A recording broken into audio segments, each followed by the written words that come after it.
Another set of bite-sized ASL, this time numbers 26 through 30, covering topics from chapters A, B, and D, not in that particular order. Let's go ahead and get started with number 26, Indirect Fire and Walls and Hedges. For a definition of indirect fire, see chapter C.1, but in a nutshell, it involves basically off-board artillery and mortars. Even though mortars require a 2-hit roll, it is still considered indirect fire, similar to off-board artillery. And this rule pertains to both of those. If you happen to have units in hexes that have hex sides with hedges and or walls on them, they actually get terrain effect modifier from both of those. But in the case of a hedge, it is actually 0, and in the case of a wall, it is actually 1.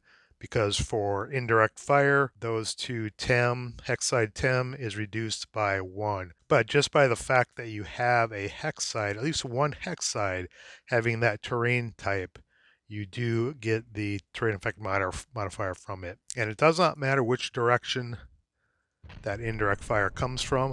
It does not need to cross the wall or hedge hex side for you to get the terrain modifier from it. And even though a hedge gives 0 tem to indirect fire, it still negates moving in the open and interdiction as long as that fire enters the hex through that hedge hex side, which differs from getting a pure tem. So remember, when you're in a hex and you're getting pounded by a mortar or OBA and you have a wall hex side, you will get a +1 tem. Number 27, one-man turrets. One-man turrets are fairly uncommon in ASL and are denoted by the square with no corners, and they are primarily exclusive to early war scenarios where tanks were very small and the turrets were very small and could only hold one person in the turret. So in the case of a one-man turret, if a crew member is crew exposed, meaning they're up and out of the turret, there's nobody else that can be in the turret to fire any of the coax mounted weapons, whether it's the main armament, a coax machine gun, or both. As long as someone is CE, you cannot fire any of its coax mounted weapons. So in most scenarios that have tanks with one-man turrets, they're going to spend the entire scenario buttoned up and paying that +1 buttoned up penalty. In addition, any one-man turreted tank that is stunned is automatically recalled, cannot become CE for the remainder of the game, and must immediately go off board. Do not pass go. So when you're playing a scenario with one-man turrets, keep those things buttoned up.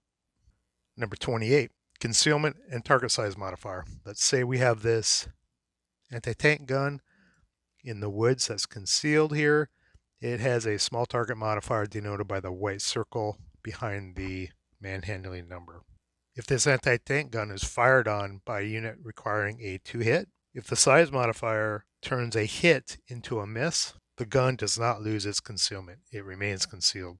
This also applies to vehicles, not just guns. So in this case, this armored car has a target size modifier as well. If it were concealed somewhere, the same rule would apply. If it were hit, but the modifier turns a hit into a miss, it would remain concealed.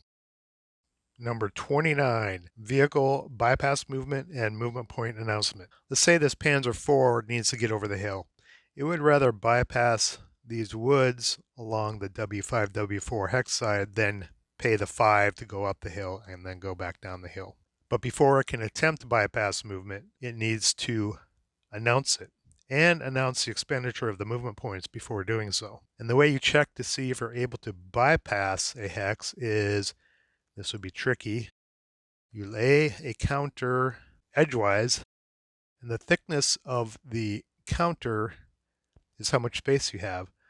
So if the counter touches any part of the obstacle, you cannot bypass that hex. In this case, I believe it is just blocked. If that were the case, the vehicle would not be able to bypass. He would have expended 2 movement points to try to go in there, and then he has to expend 1 to stop. So a failed attempt to bypass this woods hex, assuming there isn't enough space here, cost him 3 movement points, and now he's going to have to find an alternate path to go over that hill.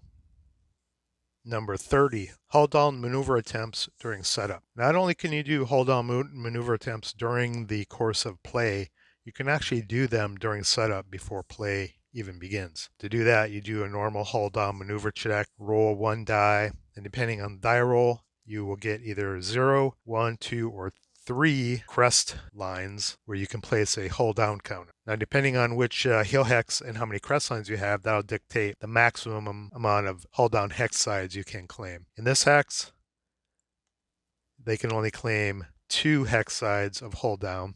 If they were in this hex, they could claim up to 3. 3 is the maximum. And you would thus place a hold down counter on the 3 hex sides you would want to claim. And then any fire coming through those 3 hex sides, in this case, would have to secure a turret hit to get any sort of effect on said tank. I forget this one quite often. Just remember, you can do hold down maneuver attempts during setup prior to commencement of play.